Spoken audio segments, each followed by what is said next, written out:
Morning friends, ಎಲ್ಲರಿಗೂ ನಮಸ್ಕಾರ. So ಇವತ್ತು ನಾನು ಇಂಗ್ಲೀಷ್ ಗ್ರಾಮರ್ನಲ್ಲಿ ಪ್ರೆಸೆಂಟ್ ಕಂಟಿನ್ಯೂಸ್ ಟೆನ್ಸಲ್ಲಿ 2ನೇ ಕ್ಲಾಸು. ಪ್ರೆಸೆಂಟ್ ಕಂಟಿನ್ಯೂಸ್ ಟೆನ್ಸಲ್ಲಿ ಫಸ್ಟ್ ಕ್ಲಾಸಲ್ಲಿ ನಾನು ಡಿ ಎಸ್ ಮತ್ತು ಡಿ ಎನ್ ಎಸ್ ಬಗ್ಗೆ ಎಕ್ಸ್ಪ್ಲೇನ್ ಮಾಡಿದ್ದೆ. ಸೊ ಈಗ ಸುಮಾರು ದಿನಗಳ ಗ್ಯಾಪ್ ನಂತರ ಇವತ್ತು ಐ ಎ ಎಸ್ ಮತ್ತು ಐ ಎನ್ ಎಸ್ ಅಂದರೆ interrogative assertive sentence, I N S ಅಂದರೆ ಇಂಟ್ರಾಗೇಟಿವ್ ನೆಗೆಟಿವ್ ಸೆಂಟೆನ್ಸ್. ಸೊ ಈ ಎರಡರ ಬಗ್ಗೆ ಇವತ್ತು ನಾವು ಸ್ಟಡಿ ಮಾಡೋಣ. ಸೊ ನಿಮಗೆಲ್ಲ ಗೊತ್ತಿರುವ ಹಾಗೆ ಪ್ರೆಸೆಂಟ್ ಕಂಟಿನ್ಯೂಸ್ ಟೆನ್ಸ್ ಅಂದರೆ ಏನಂತೇಳಿ ನಿಮಗೆಲ್ಲ ಆಲ್ರೆಡಿ ಗೊತ್ತಾಗಿದೆ. ಪ್ರೆಸೆಂಟ್ ಕಂಟಿನ್ಯೂಸ್ ಟೆನ್ಸ್ ಅಂತಂದರೆ ಪ್ರಸ್ತುತ ಮತ್ತು ಚಾಲಿನಲ್ಲಿರುವಂತಹ ಒಂದು ಸನ್ನಿವೇಶವನ್ನು ವಿವರಿಸಲು ನಾವು ಸಾಮಾನ್ಯವಾಗಿ ಪ್ರೆಸೆಂಟ್ ಕಂಟಿನ್ಯೂಸ್ ಟೆನ್ಸನ್ನು ಯೂಸ್ ಮಾಡ್ತೀವಿ. ಯಾವುದೇ ಪ್ರಸ್ತುತ ಮತ್ತು ಚಾಲಿನಲ್ಲಿರುವಂತಹ ಒಂದು ಸಿಚುವೇಶನ್ ಅಂದರೆ ಒಂದು ಸಂದರ್ಭ ಅಥವಾ ಒಂದು ಸನ್ನಿವೇಶ ಅಥವಾ ಒಂದು ಘಟನೆ ಪ್ರೆಸೆಂಟಲ್ಲಿ ಇರಬೇಕು ಮತ್ತು ಕಂಟಿನ್ಯೂಸ್ ಇರಬೇಕು, ಸ್ಟಾರ್ಟ್ ಆಗಿರಬೇಕು. ಸೊ ಕಂಟಿನ್ಯೂ ಆಗಿ ಇನ್ನೂ ಮುಂದುವರಿತಾ ಇರಬೇಕು. ಸೊ ಆ ಒಂದು ನಾವು ಸಿಚುವೇಶನನ್ನು ಎಕ್ಸ್ಪ್ಲೇನ್ ಮಾಡಲಿಕ್ಕೆ ಪ್ರೆಸೆಂಟ್ ಕಂಟಿನ್ಯೂಸ್ ಟೆನ್ಸನ್ನು ಯೂಸ್ ಮಾಡ್ತೀವಿ. ಸೊ ಅದರಲ್ಲಿ ಫಸ್ಟ್ ಕ್ಲಾಸಲ್ಲಿ ಡಿ ಎಸ್ ಮತ್ತು D N S. D S ಅಂತಂದರೆ declarative assertive sentence, D N S ಅಂತಂದರೆ declarative negative sentence.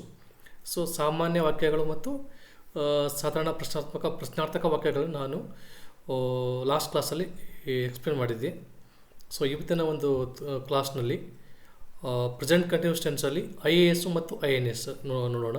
I A S ಅಂತಂದರೆ ಇಂಟ್ರಾಗೇಟಿವ್ ಅಸರ್ಟಿವ್ ಸೆಂಟೆನ್ಸ್ ಅಂದರೆ ಇದು ಇಂಟ್ರಾಗೇಟಿವ್ ಅಂದರೆ ಪ್ರಶ್ನಾರ್ಥಕ ವಾಕ್ಯಗಳು. ಇಂಟ್ರಾಗೇಟಿವ್ ಅಂದರೆ ಪ್ರಶ್ನಾರ್ಥಕ ಸಾಧಾರಣ ವಾಕ್ಯಗಳು. ಸೊ ನಾವು ಪ್ರೆಸೆಂಟ್ ಕಂಟಿನ್ಯೂಸ್ ಟೆನ್ಸಲ್ಲಿ ಯಾವುದೇ ಒಂದು ಸಂದರ್ಭವನ್ನು ಹೇಳಬೇಕಾದ್ರೆ ಅದನ್ನು ಕ್ವಶನ್ ಫಾರ್ಮಲ್ಲಿ ಯಾವ ಥರ ಹೇಳ್ಬೇಕಂತೇಳಿ ಇಲ್ಲಿ ಸ್ಟಾರ್ಟ್ ಮಾಡೋಣ. ಸೊ ಯಾವುದೊಂದು ನಾವು ವಾಕ್ಯವನ್ನು ಯಾವುದೇ ಒಂದು ಸೆಂಟೆನ್ಸನ್ನು present continuous tense with question ಫಾರ್ಮಲ್ಲಿ ನಾವು ಫ್ರೇಮ್ ಮಾಡಬೇಕಾದ್ರೆ, ಸೊ ಪ್ರೆಸೆಂಟ್ ಕಂಟಿನ್ಯೂಸ್ ಟೆನ್ಸಲ್ಲಿ ನಾವು ಕ್ವಶನ್ ಕೇಳಬೇಕಾದ್ರೆ ಸೊ ಆವಾಗ ಯಾವ ಥರ ಸೆಂಟೆನ್ಸ್ ಫ್ರೇಮ್ ಮಾಡಬೇಕು ಅನ್ನೋದನ್ನು ನಾನು ಈಗ ಒನ್ ಬೈ ಒನ್ ಎಕ್ಸ್ಪ್ಲೇನ್ ಮಾಡ್ತಾ ಹೋಗ್ತೀನಿ. ಸೊ ಈಗ ಪ್ರೆಸೆಂಟ್ ಕಂಟಿನ್ಯೂಸ್ ಟೆನ್ಸ್ದು ಐ ಎಸ್ದು ಫಾರ್ಮುಲಾ ನೋಡ್ಕೊಳ್ಳಿ. ಪ್ರೆಸೆಂಟ್ ಕಂಟಿನ್ಯೂಸ್ ಟೆನ್ಸಲ್ಲಿ I S formula H V helping verb. Present continuous formula I S formula helping verb am is are plus subject. Usually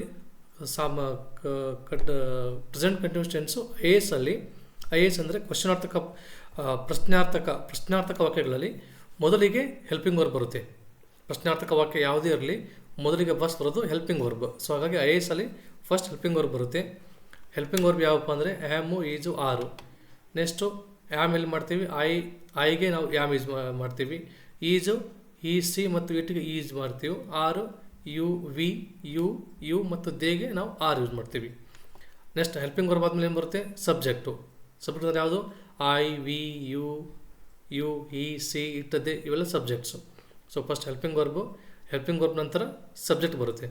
subject ಆದಮೇಲೆ verb ಯಾವ form, V1 form ಅಂದರೆ ate eaten, eat V1 form, ate V2, eaten V3 forms. So ಆ ಥರ. So ಇಲ್ಲಿ present continuous ಟೆನ್ಸಲ್ಲಿ verb ಯಾವುದು V1 ಫಾರ್ಮಲ್ಲಿ ಬರುತ್ತೆ. Simple present ಟೆನ್ಸಲ್ಲಿ ಕೂಡ ವರ್ಬ್ V1 ಫಾರ್ಮಲ್ಲಿ ಬರ್ತಿತ್ತು. ಪ್ರೆಸೆಂಟ್ ಕಂಟಿನ್ಯೂಸ್ಲಿ ಕೂಡ V1 ಫಾರ್ಮಲ್ಲಿ ಬರುತ್ತೆ. ಬಟ್ ಒಂದು ಚೇಂಜ್ ಅಂದರೆ V1 ಪ್ಲಸ್ ING.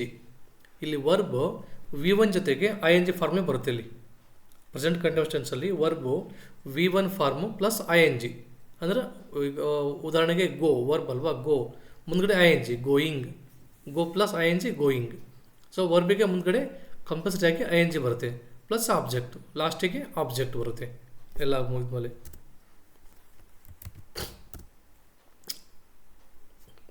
ಸಿಂಗುಲರು ಏಕವಚನ, ಫ್ಲೂರಲು ಬಹುವಚನ. ಆ್ಯಮು ಈ ಕಡೆ ಏನಿದೆ ಫಸ್ಟ್ ಆ್ಯಮು ಇದು ಫಸ್ಟ್ ಪರ್ಸನ್ ಪ್ರಥಮ ಪುರುಷ. ಇದು ವಿ ಇದೆ ಅಲ್ವಾ, ಇದು ದ್ವಿತೀಯ ಪುರುಷ. ಪ್ರಥಮ ಪುರುಷ ನೋಡಿ, ಆಮ್ ಐ ಈಟಿಂಗ್ ಫ್ರೂಟ್,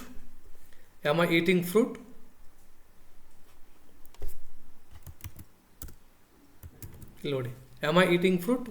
ಇಲ್ಲಿ ಕಂಪಲ್ಸರಿ ಐ ಎ ಎಸ್ ಅಲ್ಲಿ ಕಂಪಲ್ಸರಿ ಸೆಂಟೆನ್ಸ್ ಆದಮೇಲೆ ಕ್ವಶನ್ ಮಾರ್ಕ್ ಬರಲೇಬೇಕು. ಯಾಕಂದರೆ ಇವು ಪ್ರಶ್ನಾರ್ಥಕ ವಾಕ್ಯ ಇರೋದ್ರಿಂದ ಈ ವಾಕ್ಯ ಮುಗಿದ ಮೇಲೆ ಕಂಪಲ್ಸರಿಯಾಗಿ ಕ್ವಶನ್ ಮಾರ್ಕ್ ಬರಲೇಬೇಕು. ಆಮ್ ಐ ಈಟಿಂಗ್ ಫ್ರೂಟ್, ನಾನು ಹಣ್ಣು ತಿನ್ನುತ್ತಿದ್ದೇನೆಯೇ.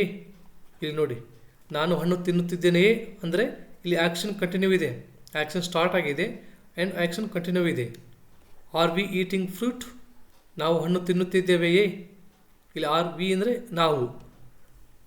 ಆರ್ ವಿ ಈಟಿಂಗ್ ಫುಡ್, ನಾವು ಹಣ್ಣು ತಿನ್ನುತ್ತಿದ್ದೇವೆಯೇ, question mark, continue tense with question mark, question ಮಾಡ್ತಾ ಇದ್ದೀವಿ ಇಲ್ಲಿ.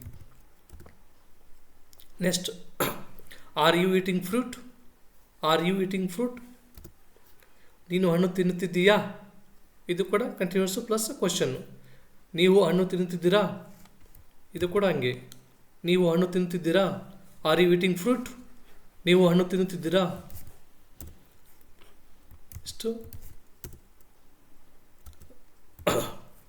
Is he eating food, is he eating food, ಅವನು ಹಣ್ಣು ತಿನ್ನುತ್ತಿದ್ದಾನೆಯೇ. ಈಸ್ ಸಿ ಈಟಿಂಗ್ ಫುಡ್, ಅವಳು ಹಣ್ಣು ತಿನ್ನುತ್ತಿದ್ದಾಳಾ. ಈಸ್ ಇಟ್ ಈಟಿಂಗ್ ಫುಡ್, ಅದು ಹಣ್ಣು ತಿನ್ನುತ್ತಿದೆಯೇ. ಆರ್ ದೇ ಈಟಿಂಗ್ ಫುಡ್, ಅವರು ಹಣ್ಣು ತಿನ್ನುತ್ತಿದ್ದಾರೆಯೇ. ಸೊ ಇದು ಪ್ರೆಸೆಂಟ್ ಕಂಟಿನ್ಯೂಸ್ ಟೆನ್ಸಲ್ಲಿ ಐ ಎಸ್ ಫಾರ್ಮು. ನೋಡಿ ಫಾರ್ಮುಲಾ ಸೂತ್ರ ಪ್ರಕಾರ ನೋಡ್ಕೊಂಡು ಹೋಗಿ. ಆ್ಯಮ್ ಹೆಲ್ಪಿಂಗ್ ವರ್ಬ್ ಫಸ್ಟ್ ಬಂದಿದೆ, ಆ್ಯಮ್ ಬಂದಿದೆ, ಅದಾದಮೇಲೆ ಯಾವುದು ಸಬ್ಜೆಕ್ಟು ಐ, ಎಷ್ಟು eat plus I N G form eating, fruit object.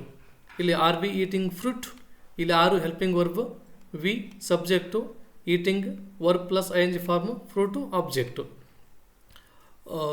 Are you eating food, ನೀನು ಹಣ್ಣು ತಿನ್ನುತ್ತಿದ್ದೀಯಾ, ಇಲ್ಲಿ are helping verb, you subject, eating verb, fruit object.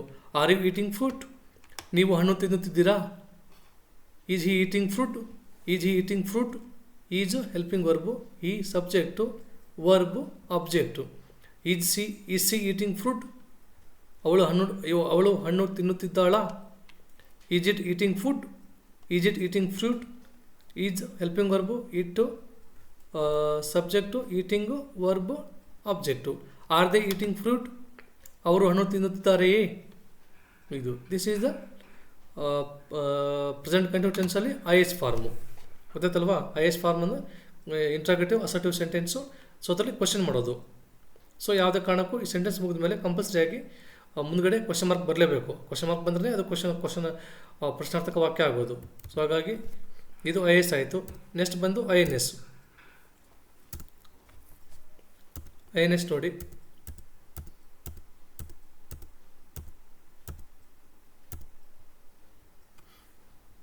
Present continuous ಟೆನ್ಸಲ್ಲಿ I N S interrogative. I N S ಅಂದರೆ interrogative negative sentence. So ಅದರ formula same I S formula ಇದ್ದಂಗಿದೆ. Just ಒಂದಂದರೆ not add ಆಗುತ್ತೆ. Subject plus verb middle not ಬರುತ್ತೆ. Subject plus verb middle not ಬಂದರೆ ಅದು I N S.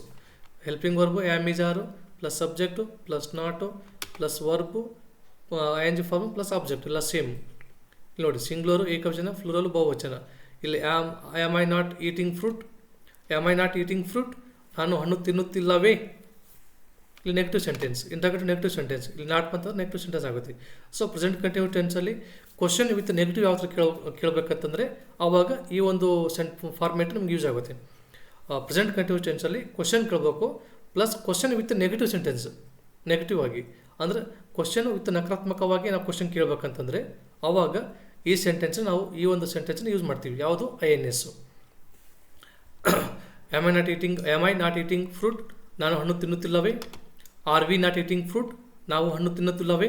ಇಲ್ಲಿ are helping verb, we subject, not verb, ಇದು fruit object. Are you not eating food, are you not eating fruit, ನೀನು ಹಣ್ಣು ತಿನ್ನುತ್ತಿಲ್ಲವೇ.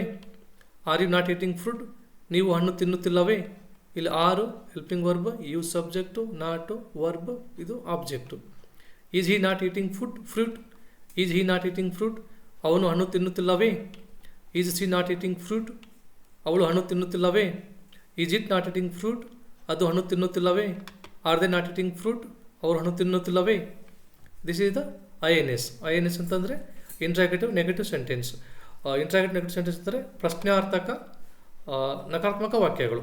So ಪ್ರಶ್ನೆಗಳನ್ನು ನಾವು negative ಫಾರ್ಮಲ್ಲಿ ಕೇಳೋದು.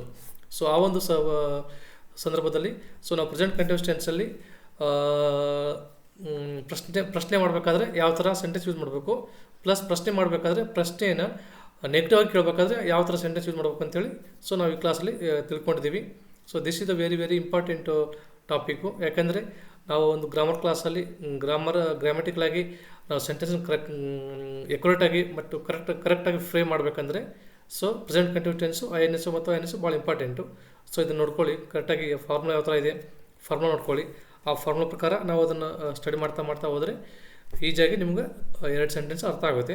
So this is the second class for present continuous tense.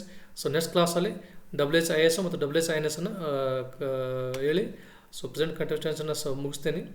ಅದು next present perfect tense start ಮಾಡೋಣ. So ಇದಿಷ್ಟು ಪ್ರೆಸೆಂಟ್ ಕಂಟಿನ್ಯೂಸ್ ಟೆನ್ಸಲ್ಲಿ IAS ಮತ್ತು INS. ಸೊ ಪ್ರೆಸೆಂಟ್ ಕಂಟಿನ್ಯೂಸ್ ಟೆನ್ಸಲ್ಲಿ ನಾವು ಒಂದು ವಾಕ್ಯಗಳನ್ನು ಪ್ರಶ್ನಾರ್ಥಕ ವಾಕ್ಯಗಳನ್ನು ಮಾಡಬೇಕಾದ್ರೆ ಯಾವ ಥರ ಮಾಡ್ಬೇಕಂತೇಳಿ ಈ ಕ್ಲಾಸಲ್ಲಿ ನಿಮ್ಗೆ ಹೇಳ್ಕೊಟ್ಟಿದ್ದೀನಿ. ಸೊ ಇದ್ರ ಮೇಲೇ ನೀವು ಒಂದು 3 4 ಅಥವಾ 5 ತುಂಬ ಜಾಸ್ತಿ ವರ್ಬ್ಗಳನ್ನ ಯೂಸ್ ಮಾಡ್ತಾ ಪ್ರಾಕ್ಟೀಸ್ ಮಾಡಿ. ನೀವು ಜಾಸ್ತಿ ವರ್ಬ್ನ ಯೂಸ್ ಮಾಡಿ ಪ್ರಾಕ್ಟೀಸ್ ಮಾಡ್ತಾ ಹೋದರೆ ಸೊ ನಿಮ್ಗದು ಇನ್ನೂ ಈಜಿ ಆಗುತ್ತೆ. ಇದು ನೀವು ಎಷ್ಟು ಪ್ರಾಕ್ಟೀಸ್ ಮಾಡ್ತೀರಾ ನೀವು ಎಷ್ಟು ಪ್ರಾಕ್ಟೀಸ್ ಜಾಸ್ತಿ ಮಾಡ್ದಂಗೆ ನಿಮ್ಗೆ ಇದರಲ್ಲಿ ಪರ್ಫೆಕ್ಟ್ ಆಗ್ತೀರಾ. ಸೊ ಇಂಗ್ಲೀಷ್ ಗ್ರಾಮರ್ ನಿಮ್ಗೆ ಪರ್ಫೆಕ್ಟಾಗಿ ಬರಬೇಕಾದ್ರೆ ಇಂಗ್ಲೀಷಲ್ಲಿ ನೀವು ಸೆಂಟೆನ್ಸ್ನ ನೀಟಾಗಿ ಕರೆಕ್ಟಾಗಿ ಎಕ್ಯುರೇಟಾಗಿ ಫ್ರೇಮ್ ಮಾಡೋದು ನಿಮಗೆ ಈಸಿಯಾಗಿ ಕಲಿಬೇಕಂತಾದರೆ ಸೊ ನೀವು ಈ ಟೆನ್ಸಸ್ಸನ್ನು ಜಾಸ್ತಿ ಪ್ರಾಕ್ಟೀಸ್ ಮಾಡಲೇಬೇಕು. ಪ್ರಾಕ್ಟೀಸ್ ಮಾಡಿ ನಿಮಗೆಲ್ಲ ಕಂಟಿನ್ಯೂ ಆಗಿ ಪರ್ಫೆಕ್ಟ್ ಆಗಿ ಆಗ್ತೀರಾ. ಸೊ ಇದಿಷ್ಟು IAS ಮತ್ತು INS ಪ್ರೆಸೆಂಟ್ ಕಂಟಿನ್ಯೂಸ್ ಟೆನ್ಸಲ್ಲಿ. ಸೊ ನೆಕ್ಸ್ಟ್ ಕ್ಲಾಸಲ್ಲಿ ಮತ್ತೆ ಭೇಟಿ ಆಗೋಣ. ಪ್ರತಿಯೊಬ್ಬರು ಕೂಡ ಪ್ರಾಕ್ಟೀಸ್ ಮಾಡಿ. ಸೊ ಹಾಗೂ ಈ ಒಂದು ಕ್ಲಾಸನ್ನು ಲೈಕ್ ಮಾಡಿ, ಶೇರ್ ಮಾಡಿ ಮತ್ತು ಸಬ್ಸ್ಕ್ರೈಬ್ ಮಾಡಿ. ಧನ್ಯವಾದಗಳು.